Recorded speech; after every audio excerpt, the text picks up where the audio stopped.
Hi, it's Cynthia, and I'm back with part two of my DVD collection. I've been working my way through my DVD shelf, starting at the back. The back tend to be movies because I don't watch movies as often. And quite frankly, I didn't realize I had as many movies as I do. I thought I'd be wrapping them up and into my TV box sets at this point, but oddly, I still have about a half dozen movies.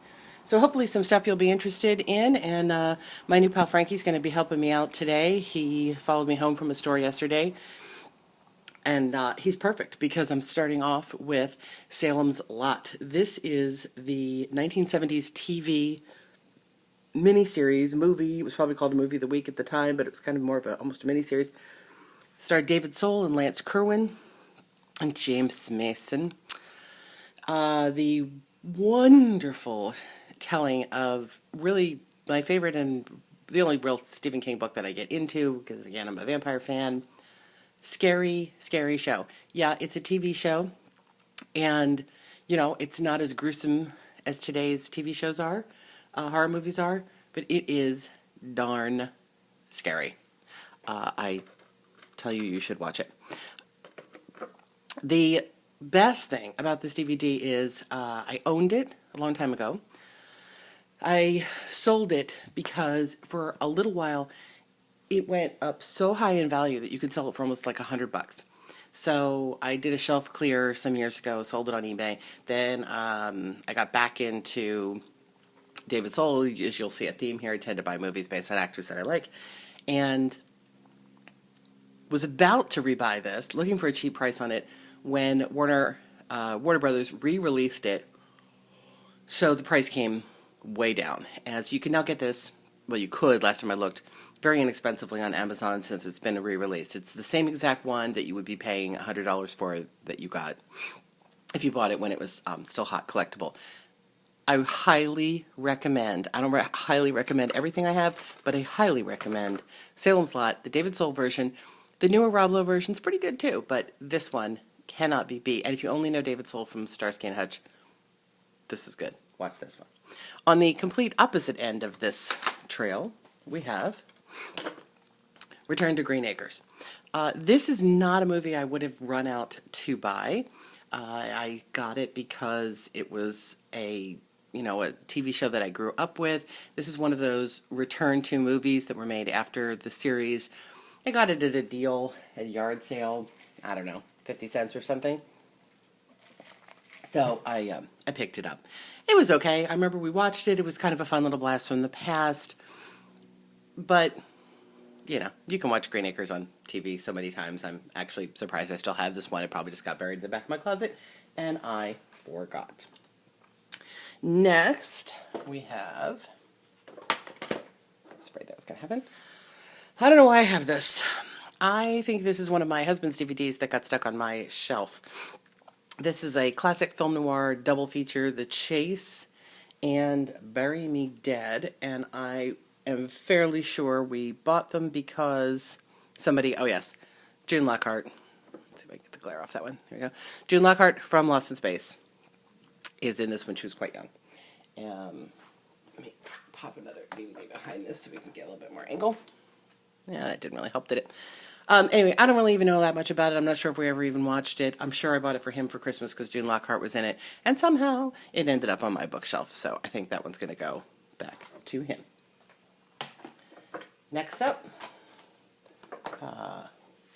this is another one that I bought for an actor. So this is Roger Corman cult classic all-night marathon. Vampires, mummies, monsters, oh, my favorite things. It's a collection of 4 movies, 2 of which I'm sure I haven't watched. Lady Frankenstein, which I remember seeing a long time ago. I don't know if I watched it since we got this. The Velvet Vampire, which looks quite scary, and I didn't get that, and Grotesque, which I also haven't watched. The what I got it for was this one right here, Time Walker, Nothing Can Stop Him, Not Even Time. This is a Ben Murphy movie. I do love my Ben Murphy from Elliot Smith and Jones. He is in this funny film, and I do call it funny. It's not intentionally funny, about a teacher Oh gosh, I just noticed something else on here. So hang on, we'll get back to that. So it's about a college professor who studies Egyptology. He gets his hands on an ancient sarcophagus, and when he opens it, or one of his students cracks into it to try to steal the jewels that are inside, the mummy's curse kind of attacks. Unfortunately, if they had just made it a mummy movie with the mummy attacks, it probably would have been a better film. But it turns out the mummy isn't really a mummy. The mummy is actually an alien, playing into the whole Stargate universe thing, but not as well. An alien who's basically just looking to phone home. No joke. I love it because Ben Murphy's in it. He's all collegiate, and he's having an affair with one of his students. That's always fun. It has its moments. There's some spooky moments in it. It's just not, I don't know, they got derailed in the making of it somehow. And it's a shame, because if you just look at it as a straight-out mummy movie, it's pretty fun. And I just realized that Linda Blair is in one of these movies, so this is going to end up in our box set tonight, because my husband is right now on this Linda Blair, like, Lollapalooza. He can't stop watching anything with Linda Blair in it, so that's going over on his pile for the moment. Next, we have another TV movie. I love TV movies from the 70s. I wish I had them all. This one is Trilogy of Terror. This is the original Trilogy of Terror, starring Karen Black, and John Carlin from Dark Shadows. What can I say? If you don't know what this is, again, this is a movie you've got to get your hands on. It is technically an anthology. What it was in the 70s when they made this, it was a movie of the week made up of 3 short films. Think about like Night Gallery. It was sort of like a Night Gallery. But most people don't remember the other 2. What they remember is Trilogy of Terror, where Karen Black, who stars in all 3 of the anthologies, in all 3 of the stories, she gets this little Zuni fetish doll from a boyfriend, I think. And he has a little, you can kind of see a little chain around his waist, and he comes with this scroll, and you don't break the chain. It's kind of like Gremlins. You don't feed him after dark. But the chain breaks, and he runs amok. And it was made in the 70s, and even still, it is so scary. The puppet work they did with this little guy who gets scarier. He has multiple heads, so he gets scarier as the movie goes on. Chasing her around the apartment. 90% of the movie is him chasing her around the apartment, trying to stab her with his little arrow. And that wouldn't sound scary. That sounds like she could just kick him out the window and that'd be that. But it is fabulous. It is a fabulous, fabulous movie. Oh, there he is, one of his scarier faces. Virtuoso performance by Karen Black, says Variety. And it's John Carlin from Dark Shadows, if you're a fan of John, is in one of the other episodes. And there is a featurette from Richard Matheson on here. I think it's a featurette about him, because he wrote the story. Super, super movie. Again, get the original. I think it came from Warner. Oh, no, this one came from Dark Size Films, but I know you can find it on Amazon. Oh my gosh, I keep finding my husband's DVDs in here. This is real steel. This is nothing, I mean, hard to say it, but it's not terribly special. Hugh Jackman, it's a somewhat of a sci-fi story about a guy who builds fighting robots, and he's kind of down out on his luck, and he's trying to impress his son, and the fighting robots in this movie are extremely impressive. It was based on, although it seems like Transformers, it was actually based on an old Twilight Zone episode. I think just called Steel.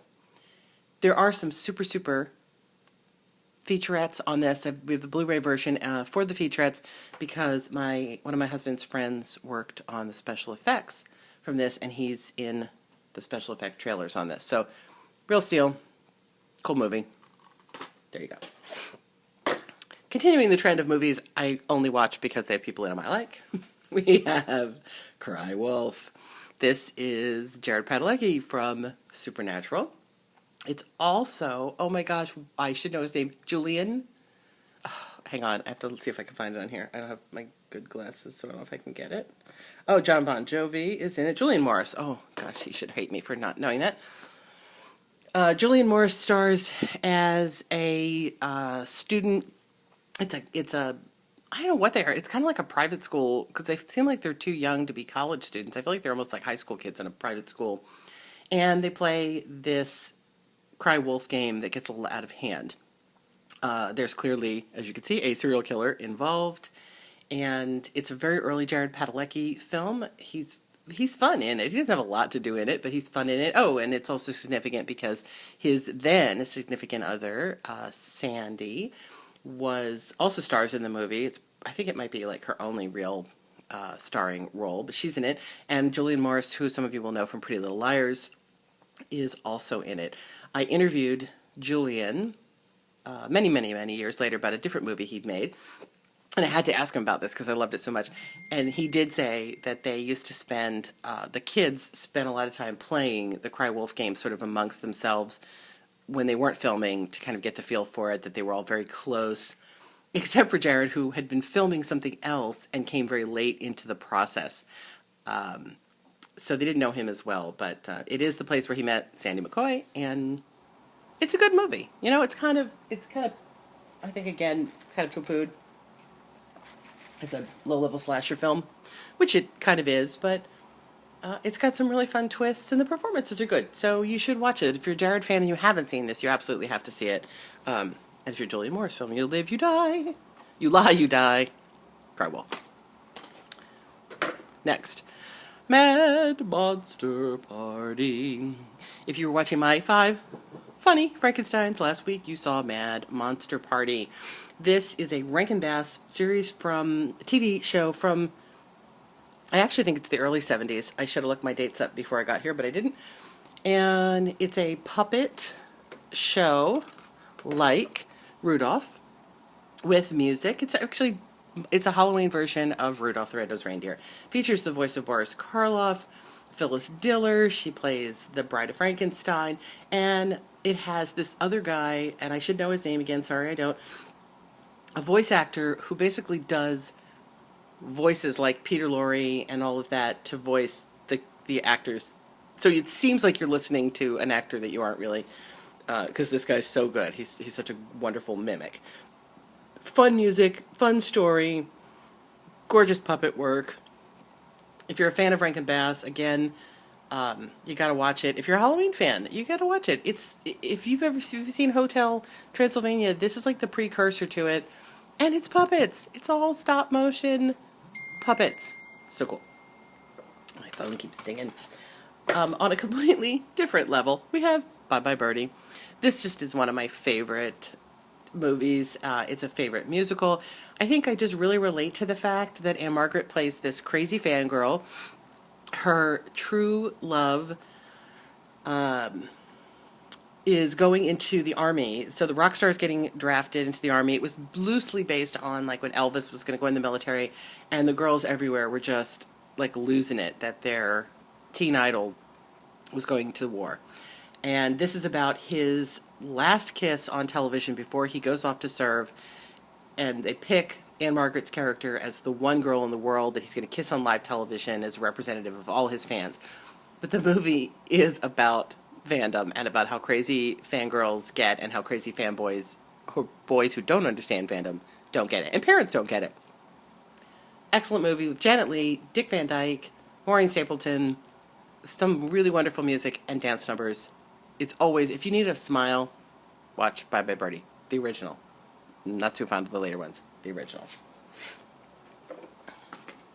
We go back to spooky. I'm going to have to watch my time. I'm not going to be able to do all the ones I have. This is Don't Be Afraid of the Dark, which is another scary TV movie. Gosh, I used to watch so many of those when I was a kid. This one has also been remade, but hey, no, go to the original. Kim Darby, Jim Hutton. This comes from the Warner Archive Collection, which means it's burn on demand. You can get it at, a reasonable price, especially when they have sales. Don't Be Afraid of the Dark was a TV movie where Kim Darby and Jim, they move into a new home that has a secret. There's something living in the crawl spaces, the walls, all these little monsters. And they proceed to drive her completely batty. They're probably maybe trying to drive her out of the house. Maybe they've got something more insidious in mind. Anybody who watches this movie just remembers Kim Darby walking down the stairs in the dark and little hands reaching through the banisters. Oh my God, I'm getting shivers just telling you about it. I'm looking around behind me and the voice is going, Sally. Yeah, forget don't be afraid of the dark. Be afraid of the dark. I don't care how hardened you are to modern horror. This one's going to creep you out. I may have to cut myself down here. I'm going to cut myself down to one more, because I'm going to have trouble uploading this. One more TV movie, another favorite of mine. This is Dying Room Only.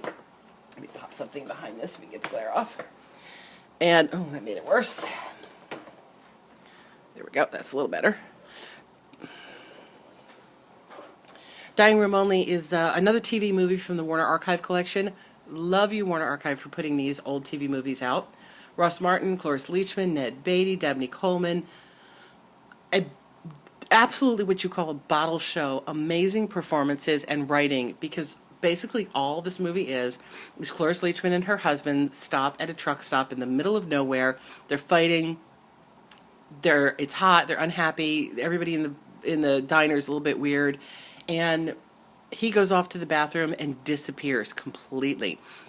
And they try to convince Cloris Leachman that he has driven off, that he's so angry at her that he's driven off and left her.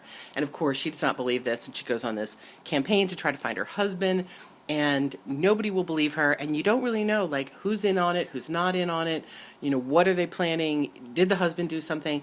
It's a suspenseful mystery that completely takes place in the small confines of the diner and the hotel behind it. It all takes place over the course of, I'd say, less than 24 hours. And it's one of those films, because it's so simple, it's completely carried on the performances of Cloris and Ross Martin, Ned Beatty, those guys. Super actors. It shows you, especially some of these guys that were always sort of considered the secondary actors. Wow, what good actors they really are. You do not understand how difficult it is to carry off a film that's this simple. So I'm going to stop there. I had a few others in my pile, mostly more modern movies. That's my other favorite TV movie of the week.